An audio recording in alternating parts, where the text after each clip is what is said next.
Sesaat lagi, Anda akan menyaksikan program Live Update. Selamat menyaksikan.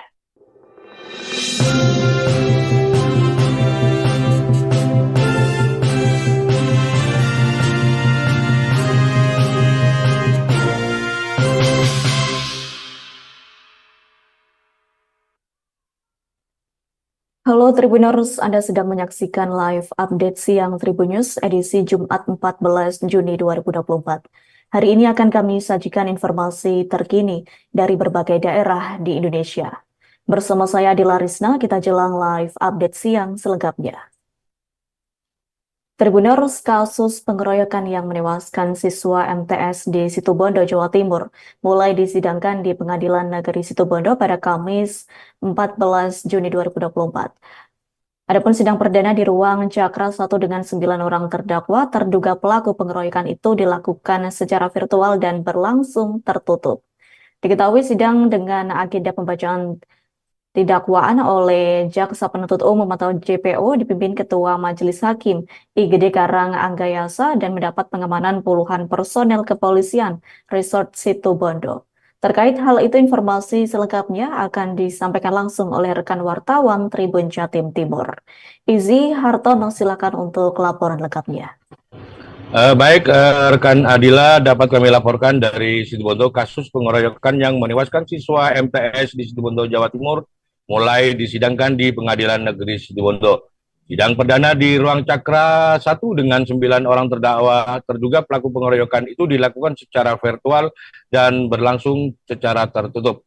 Sidang dengan agenda pembacaan dakwaan oleh Jaksa Penuntut Umum dipimpin Ketua Majelis Hakim IGD Karang Anggayasa mendapat pengamanan puluhan personel kepolisian Resort Situbondo.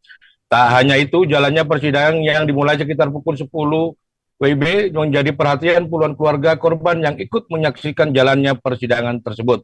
Kakak korban Novi menyampaikan dirinya bersama pihak keluarga berharap para pelaku diberi hukuman yang seberat-beratnya agar tidak ada kasus Farid seperti yang terjadi saat ini.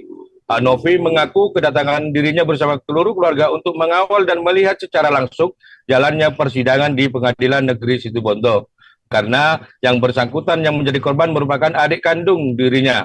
Meski 9 terduga tersangka diamankan dan disidangkan, Novi menyatakan dirinya menduga ada tersangka lain dari 9 tersangka yang diamankan sebelumnya. Bahkan dirinya mengaku penasaran dengan pengirim pesan WA kepada adiknya yang pertama kali. Sementara itu, Kasih Kejaksaan Negeri Situbondo, Huda Zamal Haidi mengatakan sidang perdana terkait tindak pidana kekerasan yang menyebabkan kematian anak itu hari ini dengan agenda pembacaan dakwaan. Untuk persidangan terdakwa, kata Huda, berdasarkan hasil koordinasi dengan pihak pengadilan dan Polri, persidangan dilakukan secara online. Bahkan para terdakwa anak dengan didampingi walinya itu ada di rutan Situbondo. Menurutnya sifat peradilan anak ini khusus sehingga sebisa mungkin proses persidangannya dipercepat. Saat ditanya alasan persidangan dilakukan secara virtual, Huda menjelaskan pihaknya mempertimbangkan adanya kejadian-kejadian yang tidak diinginkan selama proses persidangan. Bahkan berdasarkan hasil koordinasi itulah maka proses sidang dilakukan secara virtual. Dikatakan para terdakwa diancam dengan pasal 80 ayat 3 junto pasal 76C Undang-Undang RI nomor 35 tahun 2014 tentang perubahan atas Undang-Undang nomor 23 tahun 2023 tentang perlindungan anak sebagaimana telah diubah menjadi Undang-Undang RI nomor 17 tahun 2016 tentang penetapan peraturan pemerintah pengganti Undang-Undang nomor 1 tentang perubahan kedua atas Undang-Undang nomor 23 tentang perlindungan anak yang menjadi undang-undang tersebut. Bahkan Huda menjelaskan para tersangka bisa diancam 2/3 dari ancaman hukuman yang ditentukan tersebut. Demikian rekan Adila, kami laporkan dari Situbondo. Baik, terima kasih untuk informasi lengkapnya. Silakan bertugas kembali. Tribuners, wartawan kami telah menghimpun wawancara bersama Novi selaku kakak korban dan Huda selaku kasih intel kejaksaan. Berikut untuk tayangannya. Apa dengan ini keluarga? Semoga dihukum seberat-beratnya pelakunya, biar tidak ada vari-vari yang lain. Terus kedatangannya ke PN ini dalam rangka apa ini sebenarnya? Ya, untuk mengawal ya? Iya, mengawal dan melihat gimana secara langsung ya persidangannya. Sebenarnya ini adik sampean atau siapa ini Adik saya. yang jadi korbannya? Ini Baik, sidang perdana untuk terkait dengan tindak pidana kekerasan yang menyebabkan matinya anak ini hari ini dilakukan perdana ya, yaitu dalam tahapan pembacaan dakwaan. oh dakwaan.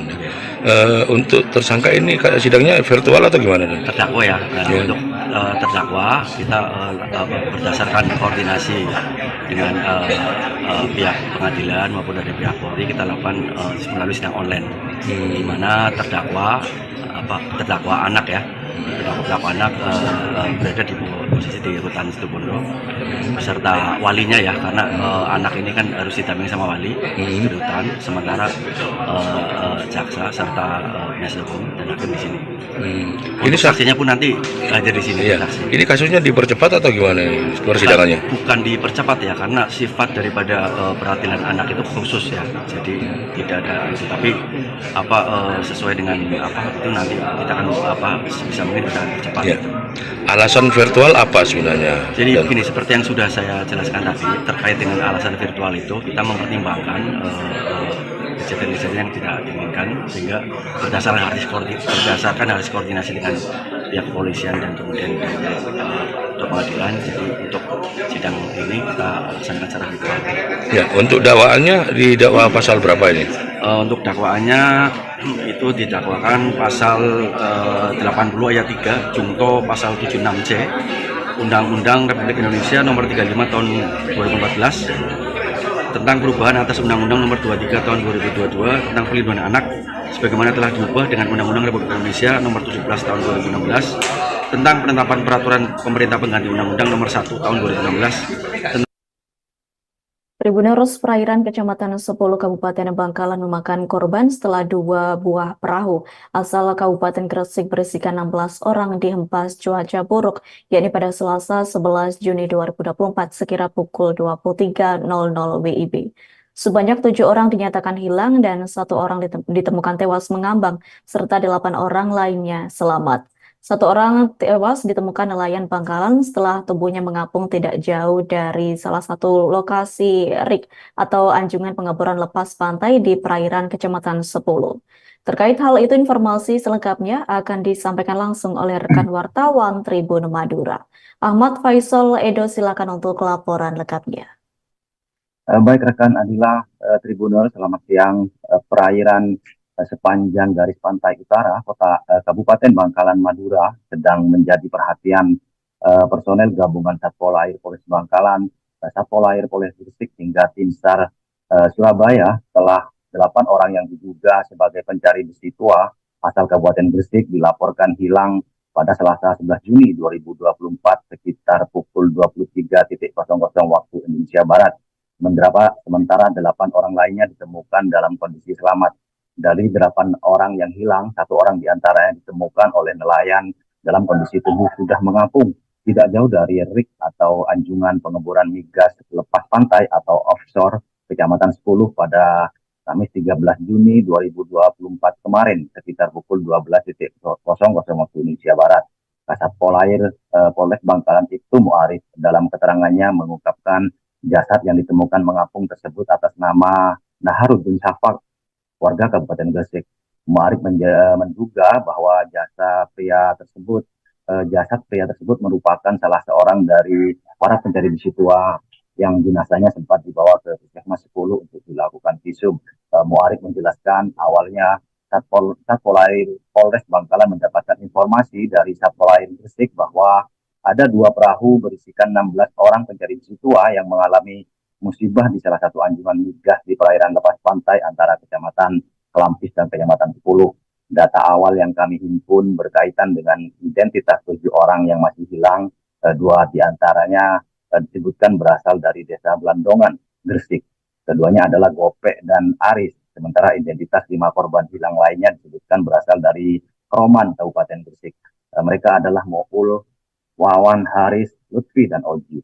Adapun identitas 8 orang yang terselamatkan disebutkan 6 diantaranya berasal dari desa yang sama, yakni Blandongan. Mereka adalah Budi, Hasan, Hafid, Fatah, dan Nok. Sementara identitas dua orang lainnya disebutkan bernama Husni, warga Kroman, dan Boyen, warga Campur di Jawa Panceng. Tribuners, musibah yang menimpa dua perahu berisikan 16 orang pencari sitwa itu berlokasi di Anjungan Migas, Ulrik Taurus 2 di perairan lepas pantai Kecamatan 10. Ditemukan jasad mengapung atas nama Naharuddin Safa juga tidak jauh dari Anjungan Migas tersebut. Sumur migas Ulrik Taurus 2 merupakan platform sudah tidak aktif beroperasi sejak tahun 2006 silam. Seiring terhentinya penguburan oleh Kodigo Energi, salah satu perusahaan operator migas swasta asal Korea Selatan. Ulrik Taurus 2 kemudian menjadi aset nasional setelah Pertamina Hulu Energi West Madura Offshore atau PHEWMO mengambil alih sekaligus menjadi operator penguburan migas mulai tahun 2011 silam. Meski sumur Ulrik Taurus 2 sudah tidak aktif, namun lokasi sumur migas itu menjadi kawasan terlarang bagi warga karena merupakan aset nasional. Tribuners, petugas pengamanan objek vital nasional Mubarok, warga Kecamatan 10, ketika dihubungi melalui sambungan selulernya pada Jumat pagi mengungkapkan 4 hari sebelum musibah yang menimpa 16 orang pencari besi tua itu, pihaknya memergoki sebanyak 4 orang sedang berada di atas Ulrik Taurus 2 pada Sabtu 8 Juni 2024 sekitar pukul 17.00 waktu Indonesia Barat. Keempat orang yang mengaku berasal dari Kabupaten Gresik itu kemudian dibawa ke Polsek 10 Kabupaten Bangkalan untuk dimintai keterangan sekaligus memberikan efek jerah. Kehadiran 4 warga di Mako Polsek itu dibenarkan Kapolsek 10 AKP Erwan. Dalam kesempatan itu, Mubarok bersama tim Community Based Security PHEWMO telah memberikan nasihat dan keempat orang itu juga berjanji bahkan membuat pernyataan di atas materai untuk tidak kembali ke lokasi RIK karena merupakan salah satu aset objek vital nasional. Mubarok menjelaskan di malam peristiwa yang terjadi pada Selasa 11 Juni 2024 itu suara dentuman akibat terceburnya kontainer ke laut dari atas Anjungan Ulrik Taurus 2 terdengar hingga ke permukaan warga pesisir Kecamatan 10 sekitar pukul 23.00 waktu Indonesia Barat. Tribuners, hingga Jumat siang ini personel gabungan masih melakukan penyisiran terhadap 7 warga Gresik di perairan sepanjang garis pantai utara Bangkalan. Demikian rekan Adila dari Bangkalan dapat kami laporkan. Baik, terima kasih untuk informasi lengkapnya. Silakan bertugas kembali. Tribuners, wartawan kami telah menghimpun wawancara bersama Kasat Polair Polres Bangkalan, yakni Ibtu Muarif. Berikut untuk tayangannya. Gimana? Menurut informasi, kami dapat informasi dari Gresik, ya kan, Sapolres Polres Gresik, bahwa ada kejadian pencari besi tua yang mengalami musibah di RIK antara perairan Kelampis dan 10. Di situ kami melakukan penyelidikan. Untuk beritanya masih belum jelas karena dari pihak korban belum ada yang laporan ke kantor Satpol Polres Bangkalan. Hanya kami dapat informasi dari Satpol Polres Gresik. Terungkap kronologi lengkap tewasnya Ahmad Saiku, 47 tahun, pemotor ojek online senior asal Sidoarjo yang terlibat kecelakaan dengan 2 pemotor lainnya, yakni di Jalan Ahmad Yani, Surabaya pada Rabu 12 Juni 2024 malam. Adapun Kanit Laka Satlantas Polrestabes Surabaya, Ibtu Suryadi, mengatakan bahwa korban tewas telah terlibat dengan 2 pemotor lainnya. Mereka diantaranya pemotor Honda bernopol L4640 EAA berinisial NAP 23 tahun berstatus mahasiswa asal Pagesangan Agung, Jambangan, Surabaya. Terkait hal itu, informasi selengkapnya akan disampaikan langsung oleh rekan wartawan Tribun Jatim. Luhur Pambudi, silakan untuk laporan lengkapnya. Oke, baik Adila. Jadi punya terungkap kronologi tewasnya Ahmad Saiku, 47 tahun, pengendara motor ojek online senior asal Sidoarjo yang terlibat kecelakaan dengan 2 kendaraan motor lainnya di kawasan Jalan Ahmad Yani, Kota Surabaya pada Rabu malam. Kanit Laka Lantas Satlantas Polrestabes Surabaya, Ibtu Suryadi, menerangkan bahwasanya korban akhirnya tewas setelah terlibat kecelakaan dengan 2 kendaraan motor yang melintas di ruas jalan tersebut. Mereka diantaranya adalah pengendara motor bernopol L4640 EAA berinisial NAP 23 tahun yang berstatus mahasiswa warga Kecamatan Jambangan Kota Surabaya, kemudian pengendara motor bernopol L5305 BHM berinisial YMI 22 tahun dan juga merupakan warga Kecamatan Jambangan Kota Surabaya. Dan kronologinya adalah semula pemotor NAP melaju di ruas jalan Ahmad Yani dari arah utara kawasan Kecamatan Wonokromo Surabaya menuju ke arah selatan kawasan Kabupaten Sidoarjo. Setibanya di lokasi kejadian, pemotor NAP menabrak pemotor Ahmad Saiku yang berada di depannya, dan tubuh korban Ahmad Saiku terjatuh ke sisi kanan aspal ruas jalan yang membuat tubuh dari bapak satu anak itu tertabrak pengendara motor lain yang berinisial YFI yang sedang melaju di belakangnya. Berdasarkan hasil olah TKP dan mendengarkan transaksi dari pihak unit laka Satlantas Polrestabes Surabaya, Sukiyadi menduga kecelakaan tersebut disebabkan karena kurang kehati-hatian. Sementara itu, kemarin kakak ipar korban yang bernama Sunyoto mengungkapkan bahwasanya insiden yang dialami oleh adik iparnya itu merupakan murni karena kecelakaan saat perjalanan pulang menuju rumah korban yang ada di Kabupaten Sidoarjo pukul 23.30 pada Rabu tanggal 12 Juni kemarin. Motor yang dikendarai oleh adik iparnya itu lebih dulu ditabrak oleh kendaraan bermotor yang kedua yang berinisial NAP, kemudian tubuh adik iparnya itu terjatuh dan ditabrak lagi oleh kendaraan yang ketiga, yakni pengendara motor YMI. Pasca kejadian, pihak warga dari pengendara motor sudah menyampaikan itikat baik untuk datang ke rumah duka dan juga menyampaikan permohonan maaf dan memberikan santunan. Kemudian Sunyoto kemarin menceritakan saat ditemu oleh Pendatim di rumah duka, bahwasanya pihak perwakilan keluarga besar tetap legowo dengan musibah tersebut dan menganggap sebagai takdir yang telah digariskan oleh Tuhan. Dan tak lupa Sunyoto kemarin juga menyampaikan ucapan terima kasih pada warga besar komunitas pekerja ojek online yang membantu adik iparnya sejak berada di rumah sakit pada Rabu malam hingga jenazah sang adik dimakamkan di Kompleks Pemakaman Umum kawasan Sawut Ratap, Kecamatan Gedangan, Kabupaten Sidoarjo pada pukul 07 pagi pada hari Kamis tanggal 13 Juni kemarin. Mengenai sosok dari Ahmad Saiku, Sunyoto mengungkapkan bahwasanya sang adik ipar itu dikenal sebagai pribadi yang humoris dan dikenal sebagai pekerja keras. Ahmad Saiku sudah menekuni profesi sebagai ojol sejak tahun 2016. Demikian reportase kami, juga kembali ke studio. Baik, terima kasih untuk informasi lengkapnya. Silakan bertugas kembali. Tribuners, wartawan kami telah menghimpun wawancara bersama kakak ipar korban yakni Sunyoto. Berikut untuk tayangan. Itu memang benar-benar laka. Soalnya tadi itu yang satu itu orangnya ke sini yang ikut ada di rumah sakit. Yang pihak yang nubruk itu di rumah sakit katanya dia itu bukan tersangka, katanya dia memang ditubruk, tapi yang nubruk yang belakang itu kabur. Ya, berarti melibatkan dua motor ya? Ya, sekarang orang tuanya juga ke kepolisian katanya, di Pakis sana. Kan pedanya ditahan di Pakis sana. Dengan unit laka Satlantas Polrestabes Surabaya. Setahun jenengan, Bah, niku secara kronologi pripun, Bah? Apa Saiku? Kalau teman-teman ceritanya, saya kan di rumah. Ceritanya itu katanya dia jalan pelan-pelan, terus ditenggor dari belakang. Tribuners, Gunung Ibu Halmahera Barat Maluku Utara kembali erupsi pada Kamis 13 Juni 2024 malam. Adapun erupsi tersebut melontarkan lava pijar sejauh 3.000 meter dari kawah puncak gunung, yakni dengan ketinggian abu vulkanik setinggi 5.000 meter, kolom abu teramati berwarna kelabu hingga hitam, yakni condong mengarah ke arah barat. Untuk informasi selengkapnya akan disampaikan langsung oleh rekan wartawan Tribun Ternate. Faisal Amin, silakan untuk laporan lengkapnya. Ya, Adila dapat melaporkan dari Kabupaten Halmahera Barat terkait aktivitas gunung api yang berada di Kecamatan Ibu, Kabupaten Halmahera Barat, Provinsi Maluku Utara. Bahwa saat ini Gunung Ibu Halmahera Barat masih terus mengalami peningkatan sehingga selalu terjadi erupsi.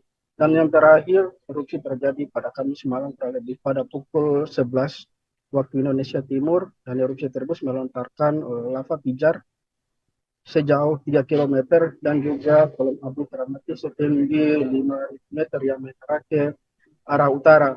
Dan sejauh ini yang dapat kami terima informasi dari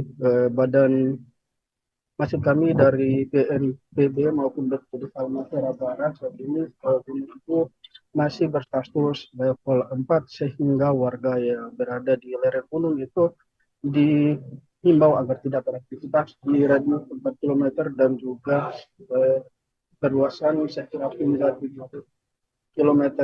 Kami informasikan juga bahwa pengungsi yang warga yang berada di lereng gunung khususnya di Kecamatan Ibu Utara yang terdapat 7 desa yang warganya diungsikan saat ini telah menetap di tempat pengungsian yang berada di Kecamatan Ibu dan juga 2 titik lokasi pengungsian lainnya yang berada di Kau Barat, Kabupaten Palmaera Utara.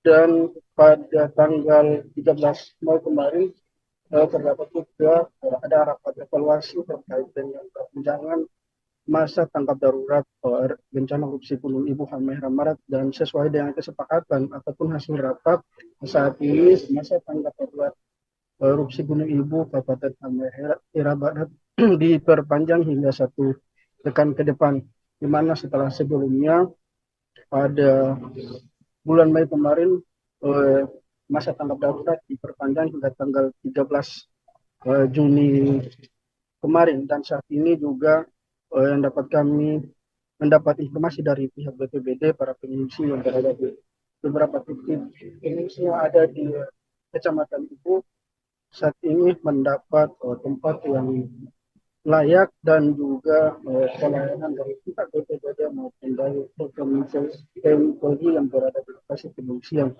Demikian Pak Adil yang dapat kami hadirkan dari Kabupaten Halmahera Barat, Maluku Utara. Baik, terima kasih untuk informasi lengkapnya. Silakan bertugas kembali. Tim penyidik Kejaksaan Negeri atau Kejari Sumba Barat menahan 3 tersangka dugaan tindak pidana korupsi pada pembangunan 3 ruang kelas baru SMP Negeri 5 di Kecamatan Lamboya, Sumba Barat pada tahun anggaran 2017, yakni Kamis 13 Juni 2024. Diketahui 3 tersangka tersebut adalah mantan Kepala Dinas Pendidikan Sumba Barat, SUA, mantan Kepala Sekolah SMP Negeri 5 Lamboya, PPW, dan tersangka FS selaku penanggung jawab fisik pekerjaan. Ketiganya ditahan di Lapas Kelas 2 Waika Hubak, Sumba Barat untuk menjalani proses hukum lebih lanjut. Untuk informasi selengkapnya akan disampaikan langsung oleh rekan wartawan Pos Kupang. Petrus Peter, silakan untuk laporan lengkapnya. Ya, selamat siang Tribuners. Dapat saya laporkan bahwa tim penyidik Kejaksaan Negeri Wekuba Kabupaten Sumba Barat Provinsi NTT secara resmi telah menahan 3 tersangka dugaan tindak pidana korupsi pada proyek pembangunan 3 ruang kelas baru pada SMP Negeri 5 Kecamatan Lamboya Kabupaten Sumba Barat pada tahun anggaran 2017. Plafon anggaran pengerjaan 3 ruang kelas tersebut sebesar 400 juta lebih, di mana berdasarkan hasil pemeriksaan dari tim Inspektorat Kabupaten Sumba Barat menemukan kerugian negara sebesar 400 juta lebih, hal mana karena bangunan tersebut tidak layak dan tidak pernah juga digunakan sama sekali karena kondisinya sangat memprihatinkan. Ketiga tersangka secara resmi kemarin hari Kamis 13 Juni 2024 sekitar pukul 16 WITA secara resmi ditahan di bawah ke rutan Lapas Kelas 2 Wekuba Kabupaten Sumba Barat untuk ditahan di sana dan untuk menjalani proses hukum lebih lanjut. Ketiga tersangka dikenakan Undang-Undang Tindak Pidana Korupsi dengan ancaman hukuman minimal 4 tahun penjara dan maksimum 20 tahun penjara. Ketiga tersangka adalah pertama mantan Kepala Dinas Pendidikan Kabupaten Sumba Barat, Bapak SUA, lalu mantan Kepala Sekolah SMP Negeri 5 Lamboya Sumba Barat NTT, Bapak PPW, dan pengelola penanggung jawab pekerjaan adalah Bapak FN. Menurut Kepala Kejaksaan Negeri Wekuba Kabupaten Sumba Barat, Bapak Bintang Latinusa Yusvan Tare menyampaikan bahwa ketiga tersangka ditahan untuk selama 20 hari ke depan untuk menjalani proses hukum lebih lanjut, dan seterusnya akan disidangkan di Pengadilan Tipikor Kupang di Provinsi Nusa Tenggara Timur. Soal apakah ada tersangka baru atau lainnya, Pak Kejari, Pak Bintang menyampaikan bahwa hal itu tergantung pada proses persidangan nanti. Demikian yang dapat saya laporkan dari Waikuba Kabupaten Sumba Barat. Baik, terima kasih untuk informasi lengkapnya. Silakan bertugas kembali. KPU Kabupaten Tanah Toraja, Sulawesi Selatan resmi meluncurkan tahapan pemilihan Bupati dan Wakil Bupati Tanah Toraja 2024. Adapun peluncuran tahapan Pilkada 2024 ini berlangsung di Hotel Puri Arta, Jalan Nepong Tiku nomor 114, Pantan, Kecamatan Makale, Tanah Toraja, Sulawesi Selatan pada Kamis 13 Juni 2024. Dalam kesempatan itu, KPU juga turut memperkenalkan maskot Pilkada Tanah Toraja 2024, yakni si Kopi. Untuk informasi selengkapnya akan disampaikan langsung oleh rekan wartawan Tribun Toraja. Yoram Mangapan, silakan untuk laporan lengkapnya.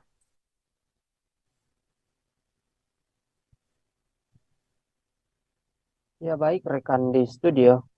Jadi KPU Tanah Toraja kemarin pagi meluncurkan si Kopi jadi maskot Pilkada Tanah Toraja 2024. KPU Tanah Toraja meluncurkan si Kopi menjadi maskot pemilihan kepala daerah atau Pilkada di Tanah Toraja tahun 2024. Peluncuran maskot ini ditandai dengan berjalannya tahapan pemilihan Bupati dan Wakil Bupati Tanah Toraja 2024 yang digelar di Hotel Puriarta Makale, Kecamatan Makale, Kabupaten Tanah Toraja, Provinsi Sulawesi Selatan.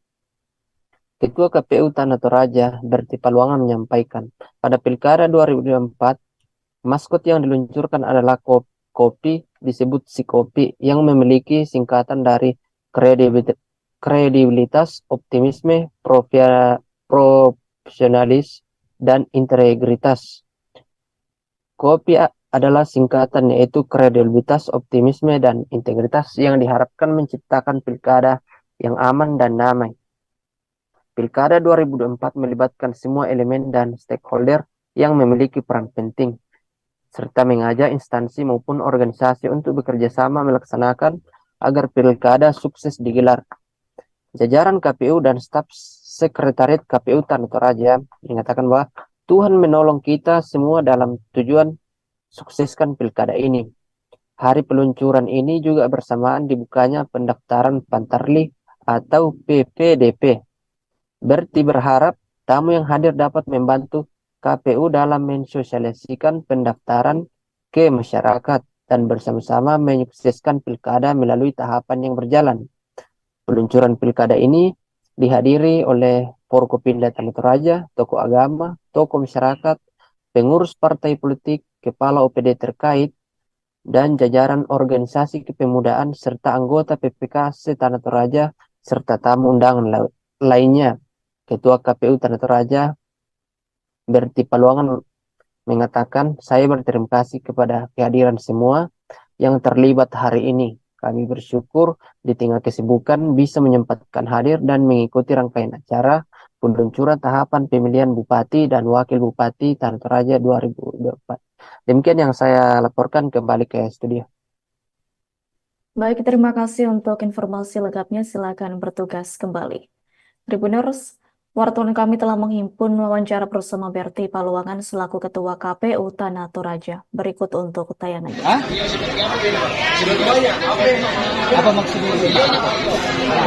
Itu tanggal berapa? Siapa yang dikonfirmasikan di mana? Event organizer ya. Berapa?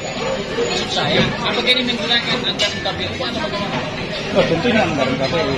Ya, dari 26,5 apakah? Dari 26,5. Ya, bagian dari itu. Makanya Pak kita tanyakan juga anggaran ya. Ada ini bagian teman-teman keuangan yang ini bagian keuangan yang kontraknya. Jadi mereka yang kontrak antar teman-teman di bagian sekretariat. Oke. Kalau diperkirakan Pak kira-kira berapa? Nominalnya berapa? Ya saya kurang ini. 500 kan kira-kira. Bawaslu Bone mengatakan pihaknya telah menemukan pelanggaran kode etik yang dilakukan oleh Ketua KPU Bone, yakni Yusran Tajudin. Adapun hal tersebut disampaikan oleh Koordif Penanganan Pelanggaran Bawaslu Bone, Nur Alim, yakni pada Jumat 7 Juni 2024. Nur Ali mengatakan pihaknya telah memeriksa 15 orang terkait dengan dugaan penggelembungan suara yang diduga dilakukan oleh Ketua KPU Bone. Terkait hal itu, informasi selengkapnya akan disampaikan langsung oleh rekan wartawan Tribun Timur. Wahdaniar, silakan untuk laporan lengkapnya. Ya, terima kasih.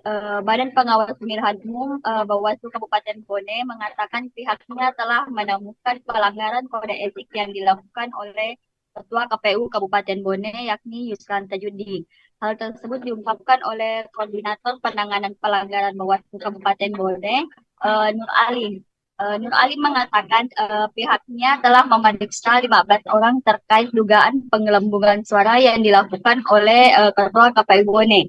Sebanyak 15 orang telah diperiksa oleh Bawaslu Kabupaten Bone yang terdiri dari komisioner 5 orang serta yang lainnya merupakan anggota dari PPK maupun KPPS dari Pileg Februari lalu. Dari 15 orang yang diperiksa, 1 orang dilaporkan ke DKPP atas nama Yusran Tajudin.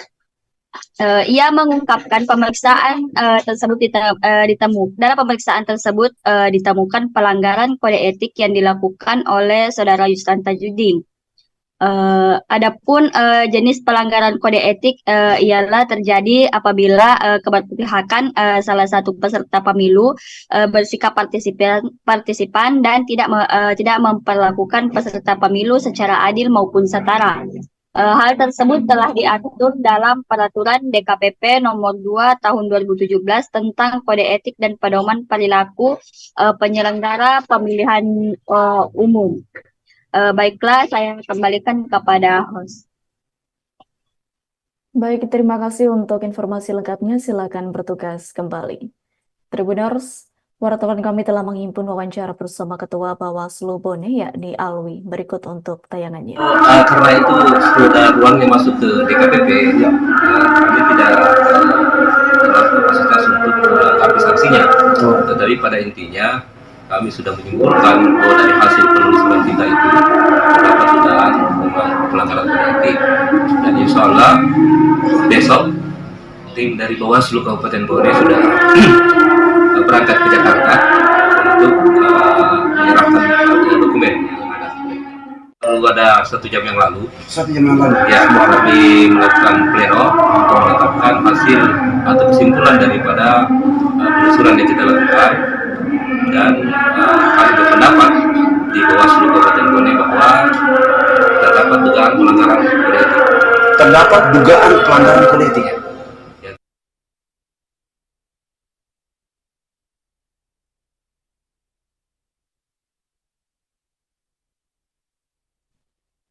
Bupati Fakfak Untung Tamsil resmi melantik Sulaiman Uswanas menjadi Sekretaris Daerah atau Sekda Kabupaten Fakfak, Papua Barat. Diketahui pada Kamis 13 Juni 2024, pelantikan dan pengambilan sumpah jabatan pimpinan tinggi Pratama Sekretaris Daerah Kabupaten Fakfak tersebut berlangsung di Gedung Winter Tuares kira pukul 15 WIT. Terkait hal itu, informasi selengkapnya akan disampaikan langsung oleh rekan wartawan Tribun Papua Barat. Aldi Bimantara, silakan untuk laporan lengkapnya. Ya, baik Adila dan juga Tribunars, dilaporkan dari Kabupaten Fakfak, Provinsi Papua Barat.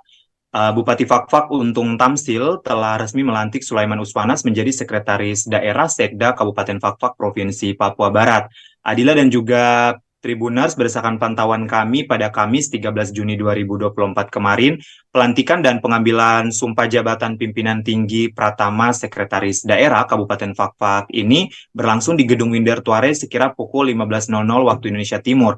Dalam penyampaiannya kepada awak media, Bupati Fakfak Untung Tamsil menyampaikan bahwa pertama-tama pihaknya menyampaikan terima kasih kepada Panitia Penjaringan atau Pansel yang secara kelembagaan ini telah bekerja keras dan juga profesional. Ia mengatakan Sebelumnya ini ada 4 putra-putri terbaik daerah, tetapi dengan berbagai pertimbangan dan masukan serta nilai yang ada sehingga akhirnya dipastikan Sulaiman Uswanas layak menjabat Sekda Kabupaten Fakfak Provinsi Papua Barat. Adila dan juga pemirsa, tentu dikatakannya posisi Sekda ini memiliki peran yang strategis dan fungsi-fungsi melekat untuk mengawasi kebijakan kepala daerah. Adila dan juga Tribuners, untuk itu, Untung Tamsil sangat mengharapkan Sekda Fakfak yang baru saja dilantik dapat bekerja profesional dan punya tekad yang sungguh-sungguh. Pihaknya juga menginginkan berbagai impian dalam misi Fakfak Tersenyum untuk kemudian untuk tetap bisa tegak lurus. Dalam kesempatan itu, Adila dan juga Tribuners, ia juga mengingatkan kepada Sulaiman Uswanas bahwasanya Sekda ialah jabatan karir yang telah diamanatkan undang-undang. Tentu ini berbeda dengan pihaknya sebagai kepala daerah yang merupakan jabatan politik. Dalam kesempatan itu ia menyampaikan ia sangat mengharapkan kepada seluruh jajaran pimpinan OPD hingga kepala kelurahan untuk bersama-sama bekerja sama dengan baik dan mendukung kinerja Sekretaris Daerah Kabupaten Fakfak yang baru, yakni Sulaiman Uswanas. Tak hanya pesan untuk Sulaiman Uswanas, Adila dan juga Tribuners, Untung Tamsil juga menyampaikan pesan khusus kepada pimpinan OPD di lingkup pemerintah Kabupaten Fakfak yang diharapkannya bisa terus tegak lurus dan mendukung penuh kebijakan kepala daerah. Terlebih juga Adila dan Tribuners, untuk Sekda ini dikatakannya tentu sangat berperan penting untuk melakukan komunikasi kepada masyarakat dan mendukung visi misi pemerintah daerah yakni Fakfak Tersenyum. Adila dan juga Tribuners, terlebih pula dikatakan Untung Tamsil memasuki tahun politik, tentunya ia sangat berharap dukungan semua pihak untuk tetap melaksanakan tugas dan fungsi sebagaimana mestinya. Tujuannya tentu untuk pembangunan masyarakat atau pembangunan daerah. Sekedar diketahui, Adila dan juga Tribuners, Sulaiman Uswanas sebelumnya menjabat Kepala Inspektorat Kabupaten Fakfak, dan pada kesempatan yang sama, posisi Kepala Inspektorat Fakfak yang sebelumnya dijabat oleh Sulaiman Uswanas kini diganti ataupun dijabat oleh Ahmad Uswanas. Adila, demikian laporan singkat jurnalis Tribun Papuabarat.com terkait dengan pelantikan Sekretaris Daerah Kabupaten Fakfak. Kembali ke Adila di studio. Baik, terima kasih untuk informasi lengkapnya. Silakan bertugas kembali. Tribuners, wartawan kami telah menghimpun wawancara bersama Sekda Fakfak yakni Sulaiman Uswanas. Berikut untuk tayangan. Itu kan sudah diatur di dalam peraturan pemerintah. Jadi kalau banyak disiplin ASN yang disampaikan, saya pikir semua para pegawai ini udah paham. Namun sebagai tanggung jawab, kami tetap berkomitmen untuk ke depan bisa melaksanakan itu semua. Kalaupun ada kurang-kurang, saya pikir itu bisa akan diperbaiki. Dan selama ini sudah cukup baik, cuma perlu lebih ditegaskan lagi. Ya, Pak, saja terkait netralitas ASN dengan tahun politik ini. Ya, memang tahun politik ini kan merupakan suatu hal yang tidak bisa kita wakili. Berkaitan dengan netralitas ASN, kami berharap seluruh pegawai negeri bisa menyalurkan apa yang menjadi haknya sesuai dengan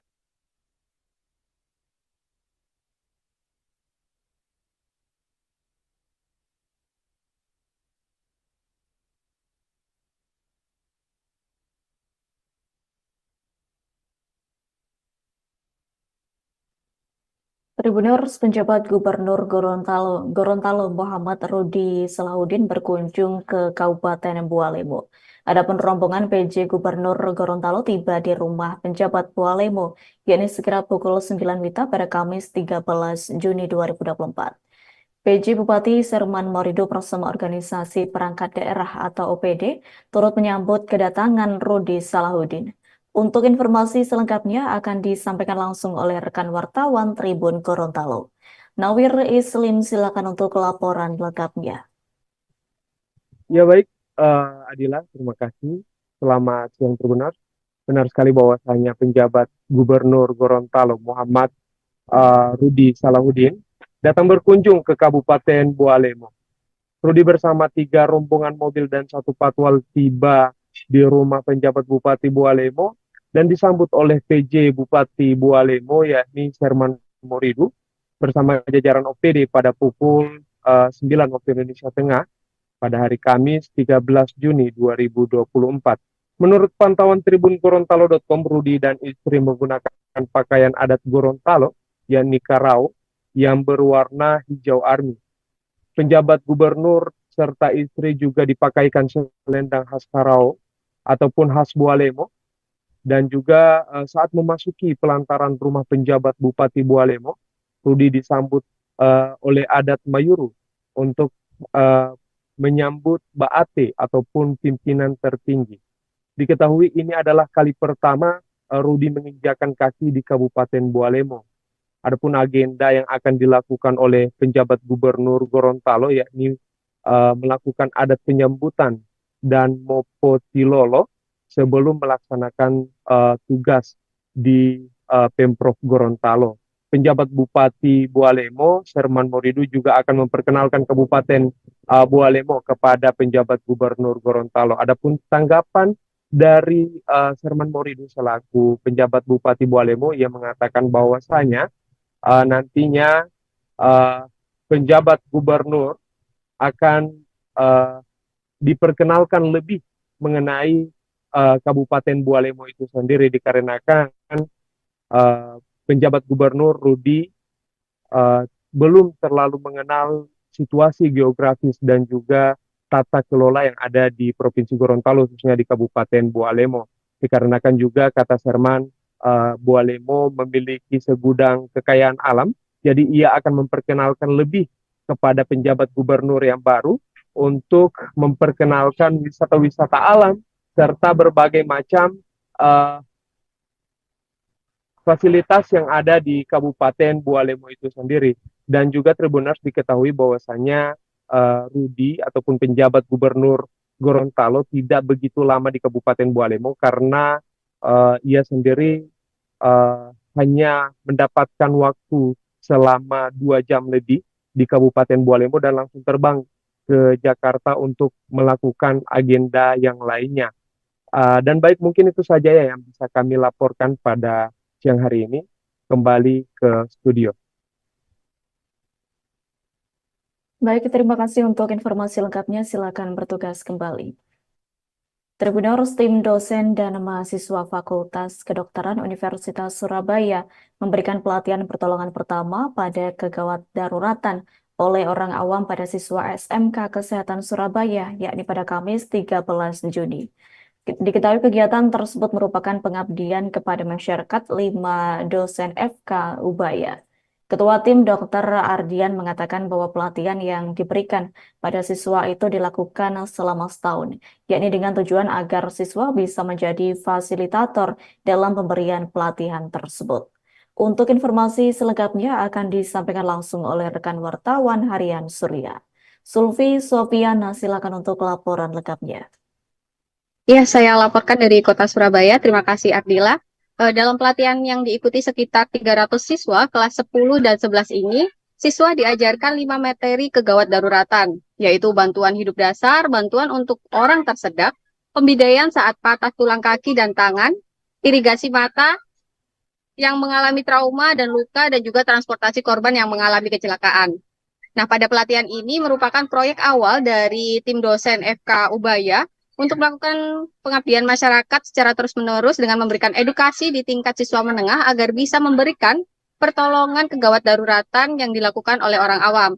Nah, poin penting dalam pengabdian masyarakat ini yaitu siswa bisa menjadi fasilitator untuk membantu dalam pelatihan ini menyebarkan informasinya kepada teman sebayanya.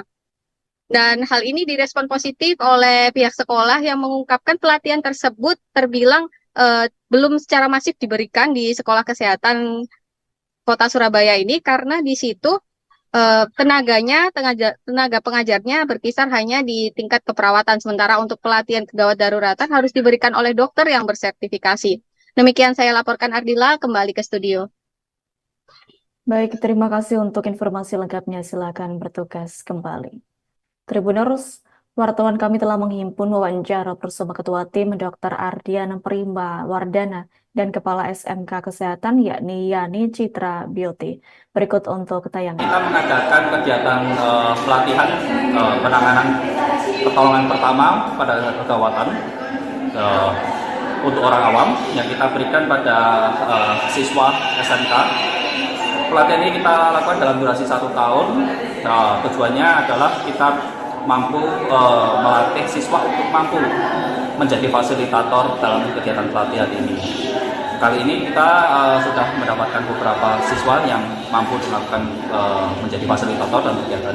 Menurut kami di SMK Kesehatan Surabaya, dengan adanya kegiatan dari teman-teman dokter-dokter dari Ubaya khususnya, itu sangat luar biasa. Dampaknya sangat positif khususnya kepada siswa-siswi kami.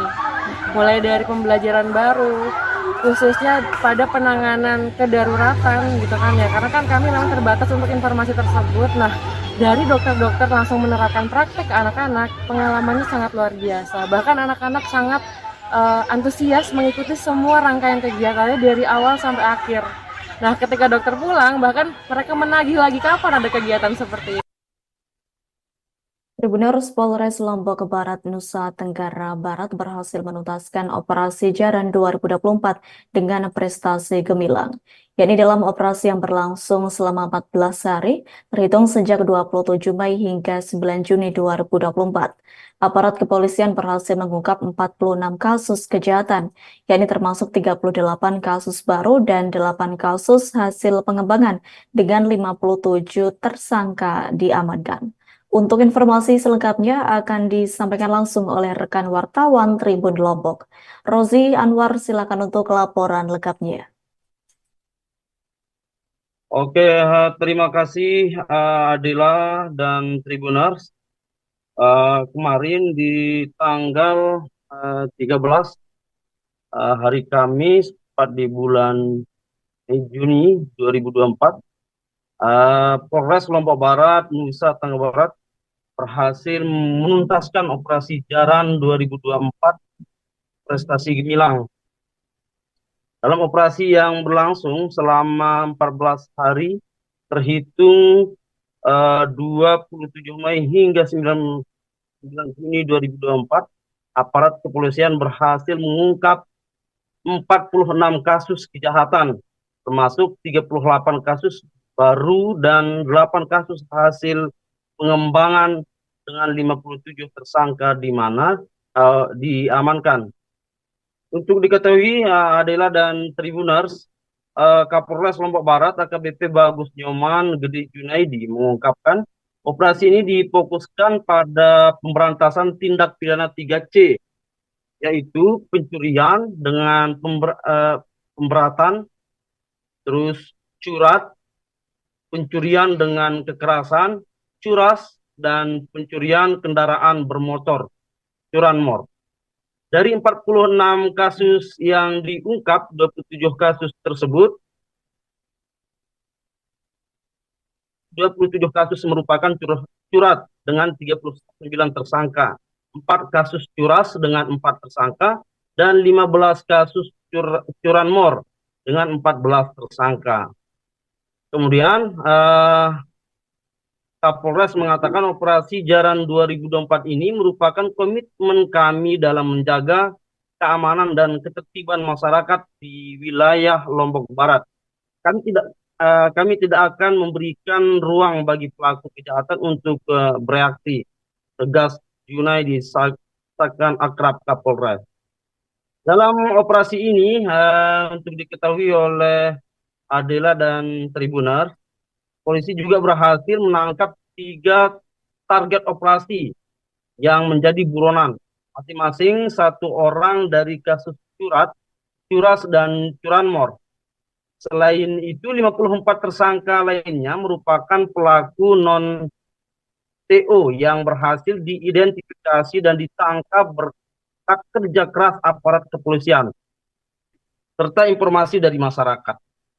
Perangkat barang bukti yang berhasil disita pada kemarin, operasi beragam mulai dari handphone, mesin tempel, tabung gas, TV LED, TV LED, mesin air, uang tunai, hingga sepeda motor dari berbagai merek. Barang bukti ini menjadi bukti kuat keterlibatan para tersangka. Pengungkapan kasus-kasus ini dilakukan melalui serangkaian penyelidikan dan penyidikan mendalam. Berdasarkan laporan dari masyarakat, polisi melakukan penelusuran pengumpulan bukti dan menganalisa informasi yang diperoleh dengan kerjasama tim yang solid dan dukungan masyarakat. Polisi berhasil mengidentifikasi dan menangkap para pelaku beserta barang bukti hasil kejahatan. Para tersangka kini harus mempertanggungjawabkan perbuatannya di hadapan hukum. Mereka dijerat dengan pasal-pasal yang berbeda sesuai dengan tindak pidana yang dilakukan. Ancaman hukumannya bervariasi mulai dari 5 tahun penjara untuk pencurian bisa hingga 9 tahun penjara untuk pencurian dengan kekerasan. Keberhasilan operasi Jaran 2024 ini tidak lepas dari kerja keras dan dedikasi seluruh personil Polres Lombok Barat serta dukungan penuh dari masyarakat. Kapolres mengatakan kami mengimbau kepada seluruh masyarakat untuk tetap waspada dan melaporkan setiap kejadian yang mencurigakan kepada pihak kepolisian. Bersama-sama kita wujudkan Lombok Barat yang aman dan kondusif. Tutup Kapolres Lombok Barat. Begitu laporan kami adalah dari tribunlombok.com. Terima kasih. Baik, terima kasih untuk informasi lengkapnya. Silakan bertugas kembali. Tribuners, wartawan kami telah menghimpun wawancara bersama Kapolres Lombok Barat Polda NTB, yakni AKBP Bagus Nyoman Gede Junaidi. Berikut untuk tayangannya. Personil Polres Lombok Barat dan rekan-rekan wartawan yang saya cintai dan saya banggakan.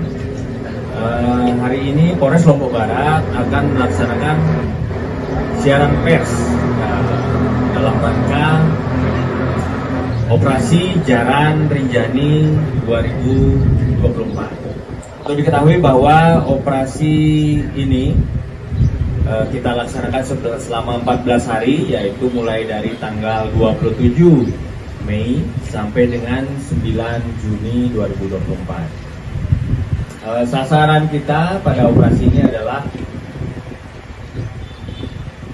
Curat, Curas, dan Curanmor. Untuk target operasi, kita ada beberapa target operasi. Untuk hasil dari operasi Jaran ini dapat kami terangkan bahwa Operasi Jaran Polres Lombok Barat melakukan pengungkapan 46 kasus, di mana 38 kasus yaitu murni dari sasaran dan 8 kasus dari pengembangan. Dengan total kita dapatkan 57 orang tersangka. Tersangka ini diantaranya beberapa adalah kasus pencurian dengan pemberatan 27 kasus dengan TSK sebanyak 39 tersangka. Pencurian dengan kekerasan 4 kasus dengan tersangka 4 tersangka. Pencurian kendaraan bermotor 15 kasus dengan 14 tersangka.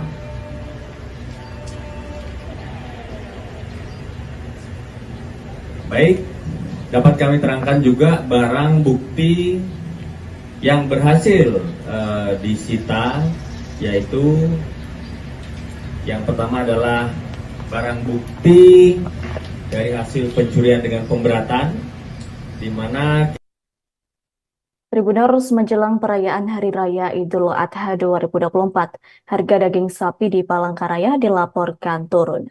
Adapun hal itu diketahui seusai PJ Sekretaris Daerah Kota Palangkaraya, Ahmad Zaini melakukan sidak di Pasar Besar Palangkaraya. Adapun informasi didapat, harga daging sapi tersebut lebih murah dibandingkan dengan provinsi di Kalimantan Selatan.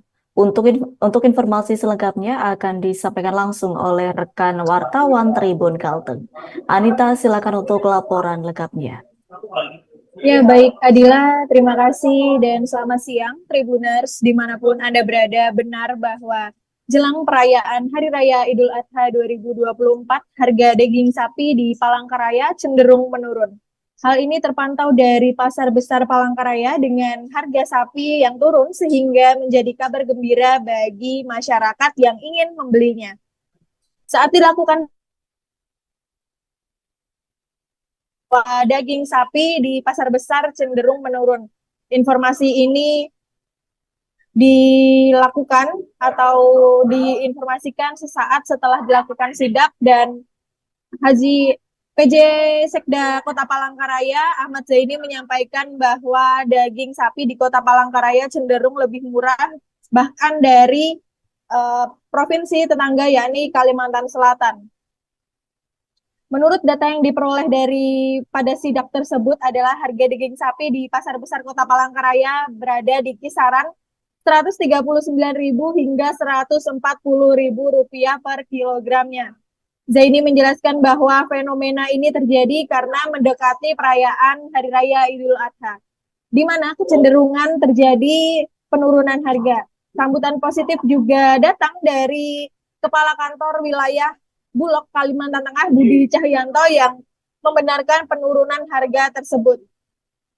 Menurutnya harga daging sapi di Pasar Besar Palangkaraya merupakan termurah bahkan se-Kalimantan. Ia menyampaikan bahkan di daerah lain harganya bisa mencapai Rp140 hingga Rp145.000. Kabar baik ini tentunya menjadi angin segar bagi masyarakat Kota Palangkaraya, terutama di tengah situasi adanya kemungkinan kenaikan harga jelang Hari Raya Idul Adha.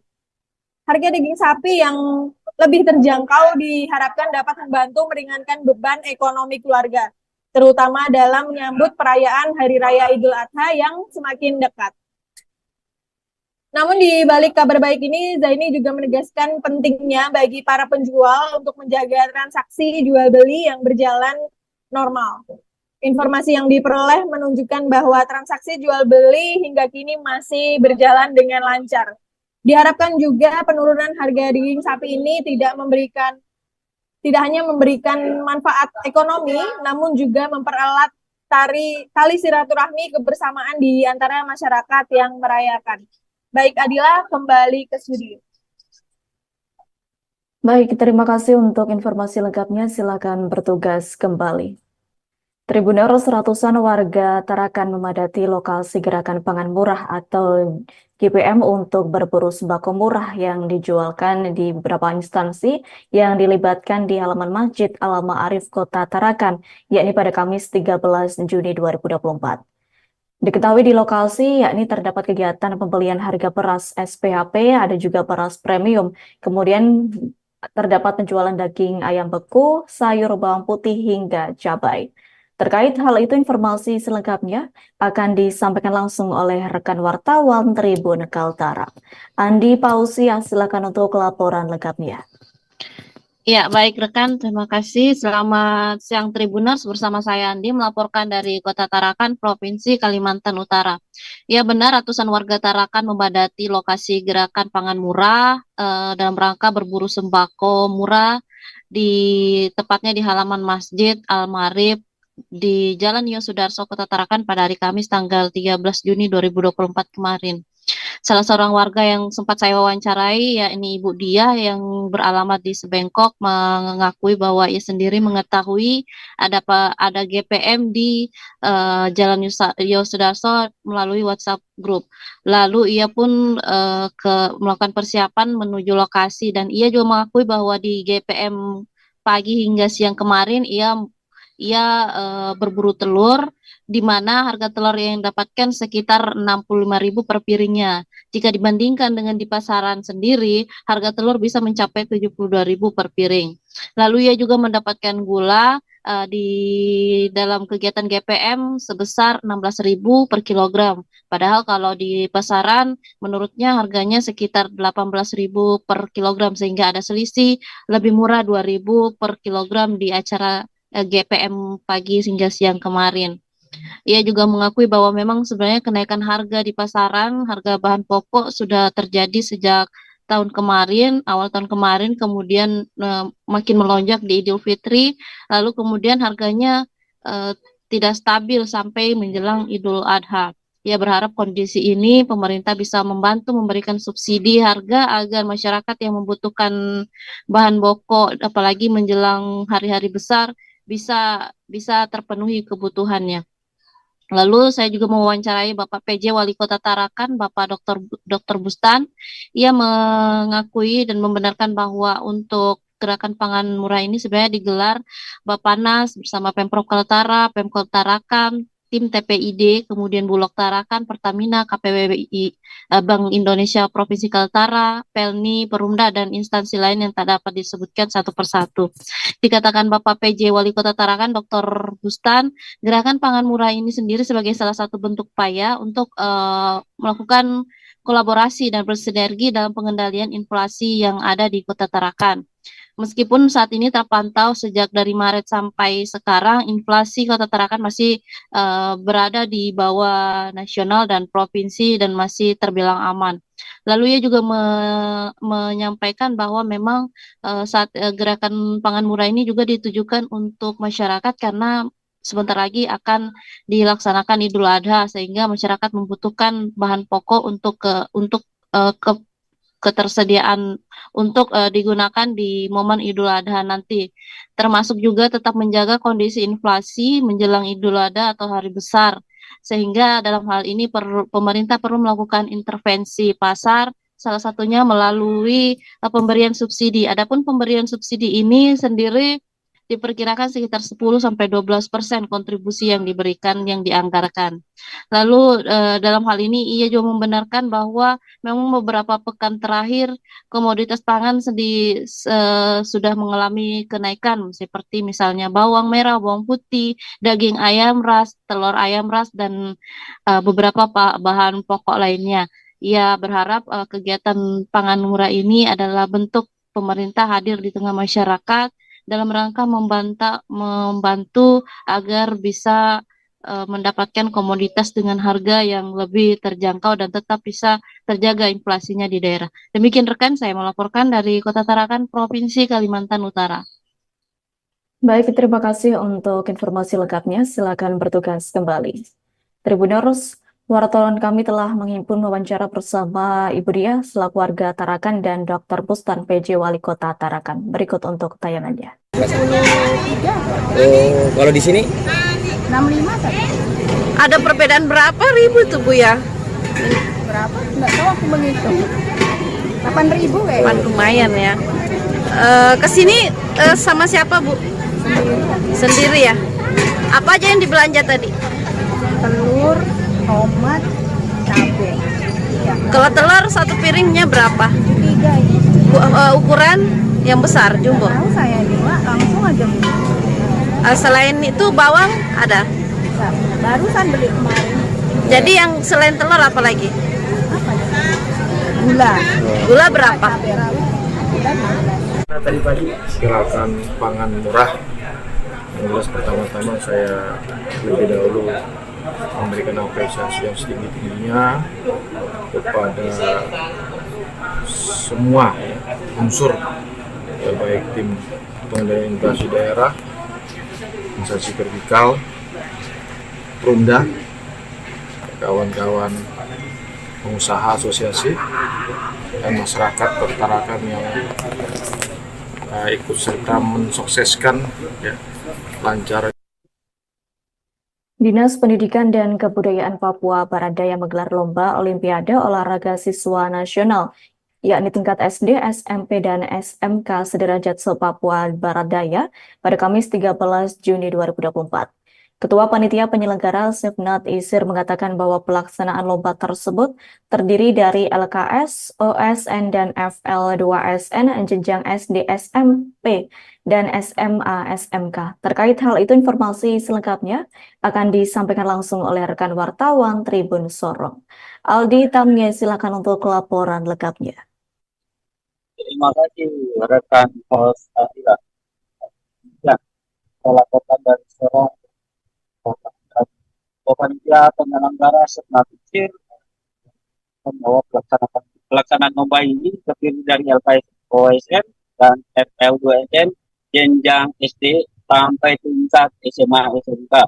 Saya juga bilang berdasarkan surat pemberitahuan dari Kementerian Kebudayaan atau Kemendikbud itu nomor 14 dari 71 tentang upaya pengembangan talenta Indonesia, lomba tersebut dapat diselenggarakan. Dia juga menambahkan bahwa nantinya para peserta dari 150 orang tersebut nantinya diberikan wadah dalam meningkatkan prestasinya di tingkat sekolah di Papua Barat Daya.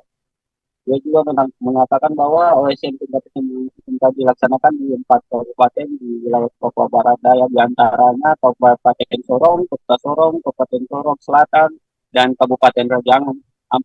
Sedangkan OSN di tingkat SD dan SMP dijadwalkan 19 sampai 25 Juni 2024 mendatang sesuai jadwal dari pusat. Gitu juga LKS SMA SMK dijadwalkan 13 sampai 15 Juni 2024 serta O2SN dan FL2SN yang akan dilaksanakan di Kota Sorong. Peserta dari tiap lomba ini berjumlah 150 orang dari tingkat SD, SMP, SMA sampai tingkat SMK.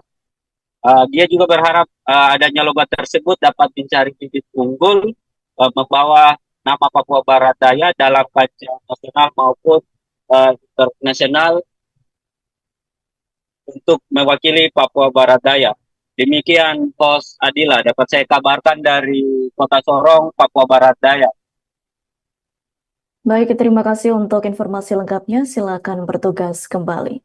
Tribuners, wartawan kami telah menghimpun wawancara bersama Ketua Panitia Penyelenggara, yakni Sifnat Isir. Berikut untuk tayangannya. Saya sudah katakan bahwa tadi mata-mata lomba yang tadi sudah tahu, dan sekarang adanya adalah O2SN. Dan sekarang mereka sekarang dalam ada banyak tadi, ada sekitar berapa mata lomba sekali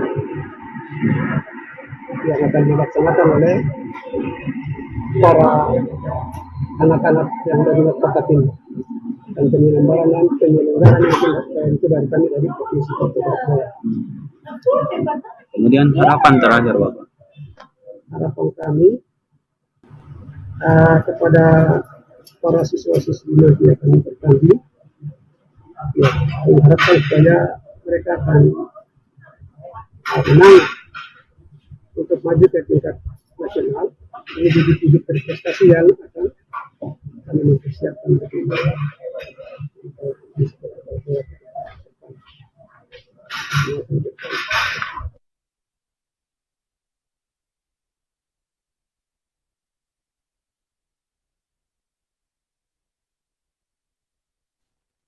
Tribuners, warung apung legendaris Sarabaya yang terletak di Kelurahan Wadek, Kabupaten Maluku Tenggara, roboh ke laut yakni pada Rabu 12 Juni 2024 malam. Beruntung dalam musibah tersebut tidak sampai menelan korban jiwa lantaran memang warung dalam kondisi tutup. Diduga kerugian mencapai ratusan juta rupiah karena pemilik hanya sempat menyelamatkan beberapa barang-barang tertentu. Untuk informasi selengkapnya akan disampaikan langsung oleh rekan wartawan Tribun Ambon. Mega Rivera Renyaan, silakan untuk laporan lengkapnya. Ya, Tribuners dan rekan Adila, diberitahukan bahwa warung legendaris yang terletak di Kelurahan Wadek, Kabupaten Maluku Tenggara, Provinsi Maluku, roboh pada Rabu tanggal 12 Juni 2024 pukul 9 malam. Ya, robohnya warung legendaris ini karena memang sudah lapuk untuk tiang-tiang pancang yang terbuat dari kayu ya, sehingga karena sudah lama tidak diganti, akhirnya menyebabkan robohnya warung Sarabaya yang panjangnya sekitar 20 meter ini semuanya resmi anjlok ke laut ya. Beruntung pada musibah yang terjadi tidak ada korban jiwa dan kerugian memang ditaksir puluhan juta rupiah, puluhan sampai ratusan juta rupiah karena memang sebagian besar perkakas dapur dan beberapa alat seperti kulkas, kompor, dan lain-lain semuanya anjlok dan roboh ke laut. Demikian host Adila. Baik, terima kasih untuk informasi lengkapnya. Silakan bertugas kembali. Tribuners, beredar video di media sosial yang memperlihatkan TikToker yang mengaku bule Eropa dengan akun TikTok @ombule_WNI_lovers. Yakni ia melontarkan kalimat yang bernada penghinaan terhadap pemerintah negara Indonesia dan pembangunan Ibu Kota Nusantara atau IKN yang sedang berjalan di Kalimantan Timur. Adapun terkait hal itu, Deputi Bidang Sosial Budaya dan Pemberdayaan Masyarakat Sosbud Penmas, yakni Otorita Ibu Kota Nusantara, Aili Mudin menegaskan bahwa pernyataan bule itu destruktif dan merugikan pemerintah Indonesia. Untuk informasi selengkapnya akan disampaikan langsung oleh rekan wartawan Tribun Kaltim. Zainul, silakan untuk laporan lengkapnya. Ya, baik Adila dan juga Tribunas, memang betul bahwa sempat viral video seorang bule yang mengaku bahwa dia adalah seorang jurnalis dari Italia dan sedang melakukan kegiatan liputan di Indonesia, yaitu tepatnya di kawasan pembangunan Ibu Kota Nusantara atau IKN di wilayah Kalimantan Timur. Jadi bule bule Italia yang mengaku reporter Italia ini, dia memaparkan di dalam akun TikToknya, yaitu Bule WNI Lovers. Dia mengatakan bahwa pembangunan Ibu Kota Nusantara di wilayah Kalimantan Timur adalah merupakan proyek oligarki, begitu. Artinya dia menyebutkan bahwa berkesimpulan bahwa proyek tersebut merupakan proyek para koruptor. Jadi video yang diunggah di akun TikTok bule ini sendiri kemudian mendapat respon dari berbagai pihak, mulai dari kalangan akademisi, kemudian juga pihak otorita Ibu Kota Nusantara. Pihak otorita kemudian menjawab atau merespon video yang disampaikan oleh bule tersebut. Dia mengatakan bahwa melalui Otorita Ibu Kota Nusantara, yaitu Deputi Bidang Sosbud Penmas, maksud saya, dari Pak Alimudin, mengatakan bahwa video yang disampaikan oleh bule Rusia tersebut adalah tidak benar. Di mana video yang diambil adalah bukan di lokasi pembangunan Ibu Kota Nusantara, seperti yang terlihat di unggahan TikToknya. Karena saat ini proyek Ibu Kota Nusantara telah masih dalam tahap pembangunan dan telah merampungkan beberapa diantaranya termasuk Kemenko, karena di Agustus nanti pemerintah akan berencana menggelar upacara memperingati kemerdekaan RI di Ibu Kota Nusantara, begitu. Menurut Alimudin bahwa TikToker ini sendiri dia bernarasi terkesan asal-asalan dan hanya sebatas keperluan konten semata yang kemudian menyerempet dan merugikan pihak otorita dan juga masyarakat dan pemerintah Ibu Kota Republik Indonesia, begitu. Selain dari pihak otorita, juga ada respon dari kalangan akademisi, yaitu dari Rektor Universitas Balikpapan mengatakan bahwa TikToker ini yang mengaku sebagai reporter dari Italia ini adalah bukan dari wilayah Ibu Kota Nusantara. Sehingga untuk itu pihak otorita dan juga Rektor Universitas Balikpapan meminta pihak terkait untuk melakukan penyelidikan dan guna memintai pertanggungjawaban terhadap bule tersebut. Demikian, Adila. Baik, terima kasih untuk informasi lengkapnya. Silakan bertugas kembali. Tribuners, wartawan kami telah menghimpun wawancara bersama Rektor Universitas Balikpapan, yakni Dr. Isradi Zainal. Berikut untuk tayangannya. Ya, jadi terkait dengan video yang viral melalui bule itu, saya dapatkan banyak di WA Group, tapi hampir di setiap WA Group itu, setelah saya pelajari gambarnya, kemudian tempatnya, kemudian pernyataannya, itu saya sempat klarifikasi ke beberapa tempat.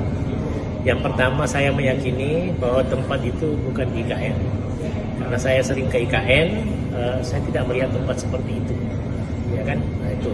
Terus yang kedua, apa yang disampaikan itu hampir semua tidak benar. Ya. Terus yang ketiga, menurut saya, nah karena saya juga biasa ada teman peneliti dari luar negeri, itu kita memang kadang-kadang ada background bangunan yang sudah ada. Nah kalau dilihat dari gambar itu tidak ada sama sekali yang menyimbolkan bahwa itu di IKN. Yang pasti saya meyakini itu bukan di kawasan itu pusat pemerintahan, ya. Tempatnya saya tidak tahu, saya tidak mengenal tempatnya. Ya. Itu aja untuk sementara.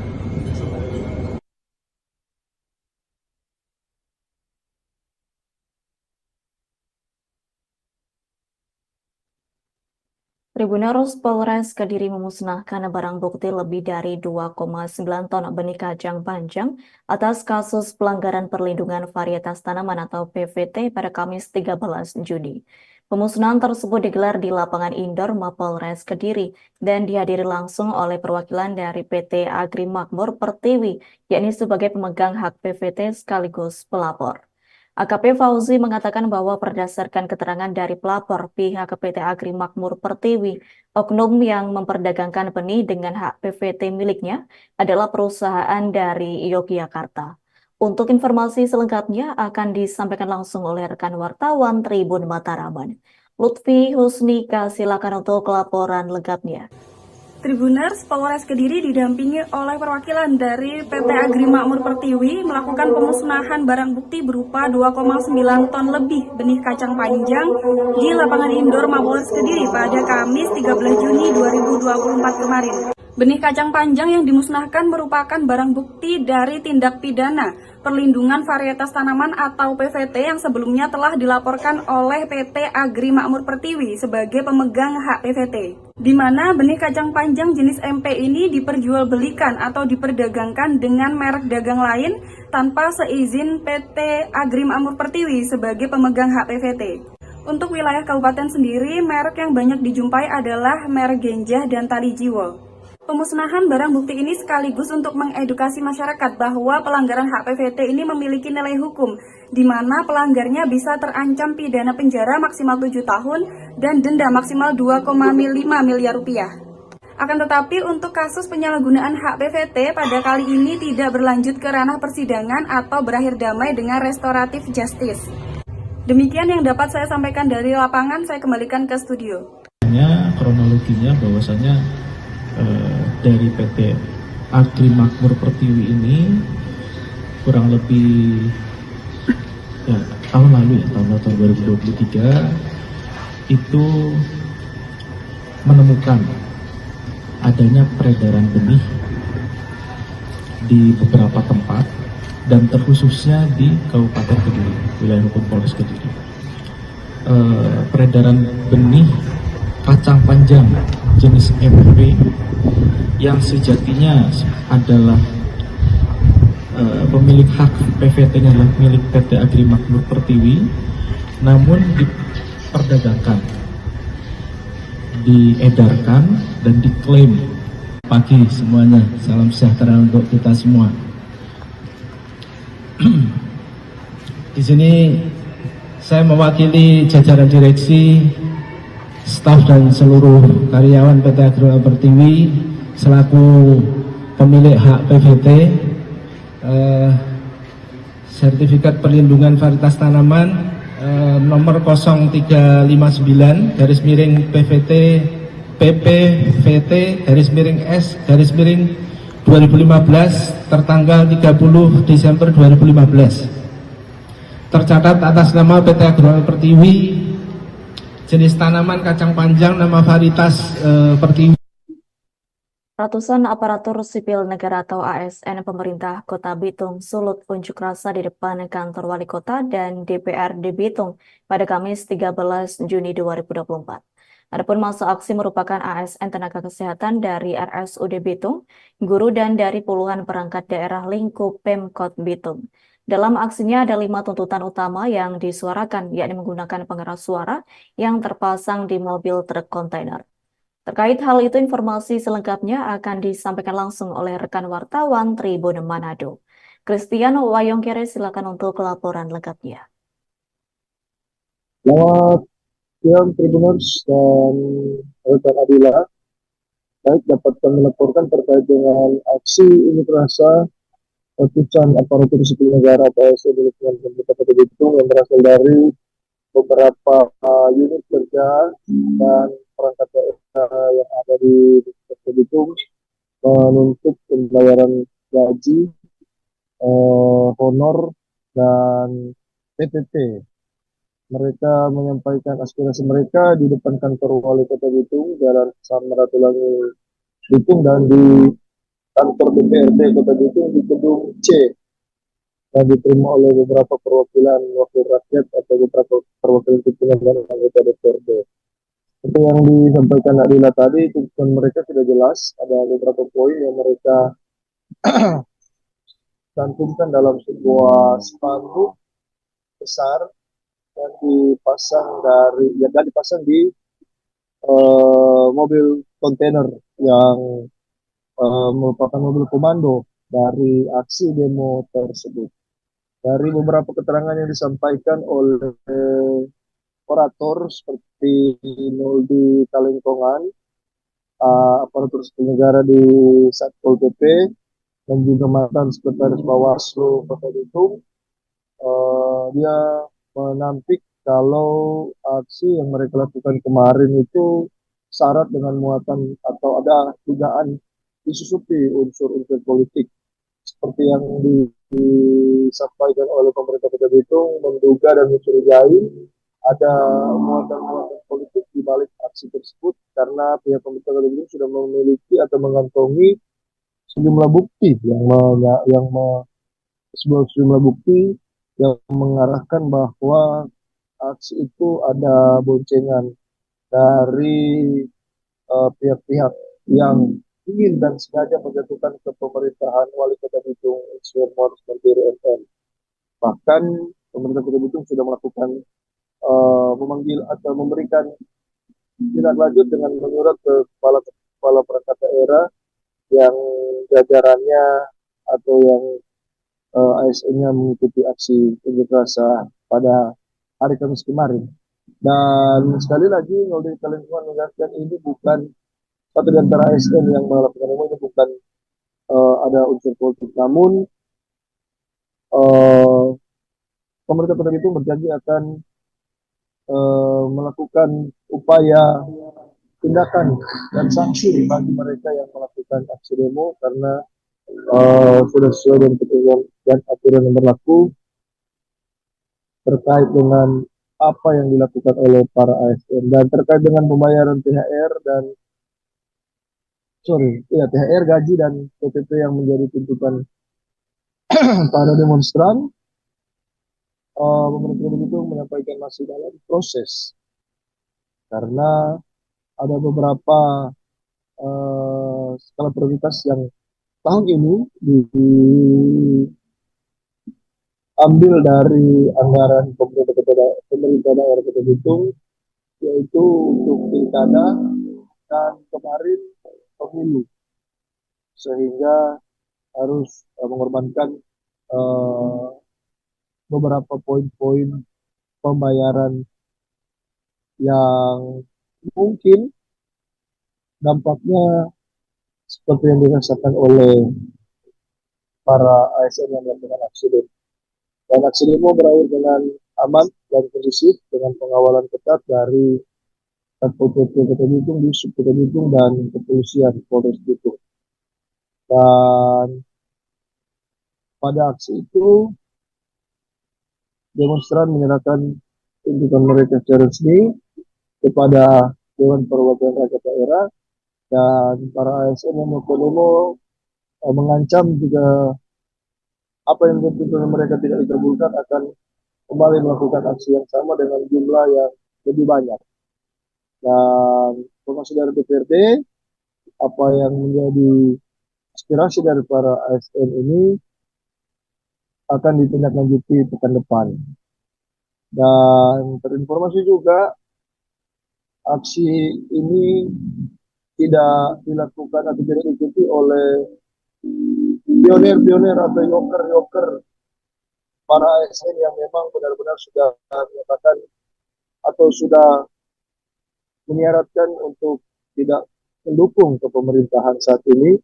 Mereka hanya memasang pion-pion atau perwakilan-perwakilan ASN ini yang seperti di tayangan, sementara para konseptor ataupun para as-as dari ASN yang berada di balik aksi demo ini tidak menunjukkan atau menampakkan potong hidung mereka, namun mereka memantau dan mengikuti jalannya aksi demo ini. Begitu rekan Adila laporan kami terkait dengan demo di Kota Bitung Kamis kemarin.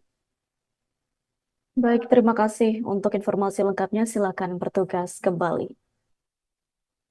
Tribuners, tim bola voli putri Pertamina Enduro meraih kemenangan telak ke-3-0 atas Gresik Petrokimia Pupuk Indonesia di Proliga 2024 Seri Malang pada Kamis 13 Juni. Diketahui di set pertama Pertamina Enduro unggul 25-18, kemudian di set kedua 25-15 dan di set ketiga 26-14. Adapun kemenangan tersebut semakin memperbesar peluang Pertamina Enduro untuk lolos ke babak Final Four. Untuk informasi selengkapnya akan disampaikan langsung oleh rekan wartawan Surya Malang. Rifki Edgar, silakan untuk laporan lengkapnya. Baik Adila, baik Tribuners dimanapun Anda berada, bisa kami informasikan dari Kota Malang, di mana tim Pertamina Jakarta Enduro mampu meraih kemenangan dengan skor 3-0 saat menghadapi Gresik Petrokimia Pupuk Indonesia dalam lanjutan bola voli Proliga 2024 yang berlangsung di Gor Kenarok pada Kamis 13 Juni 2024 kemarin.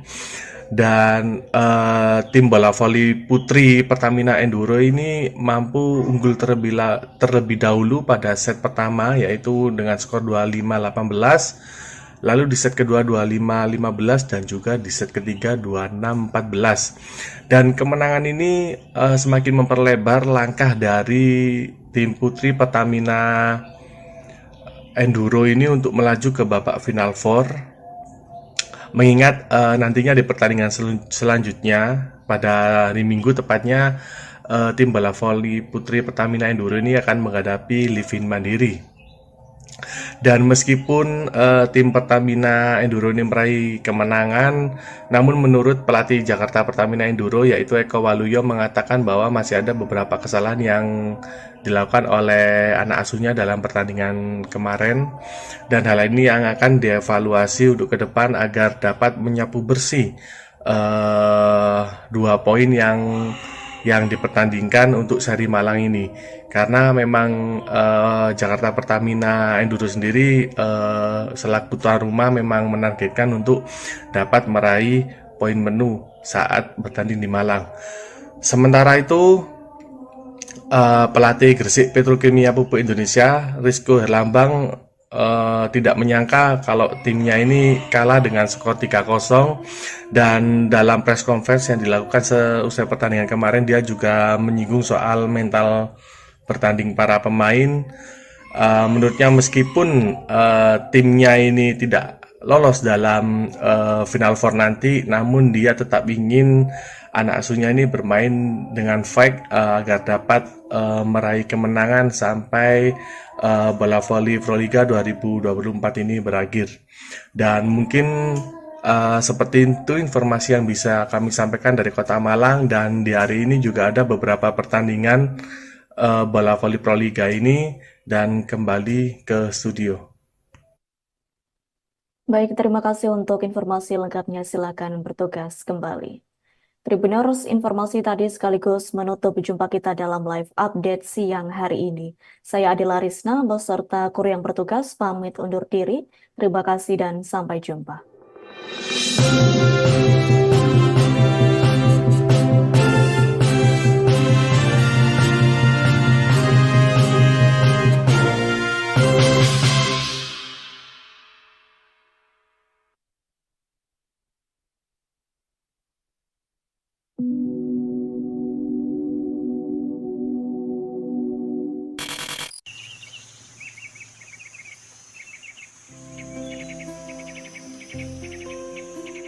Kota Manokwari menyimpan tempat wisata alam yang ada di tengah kota.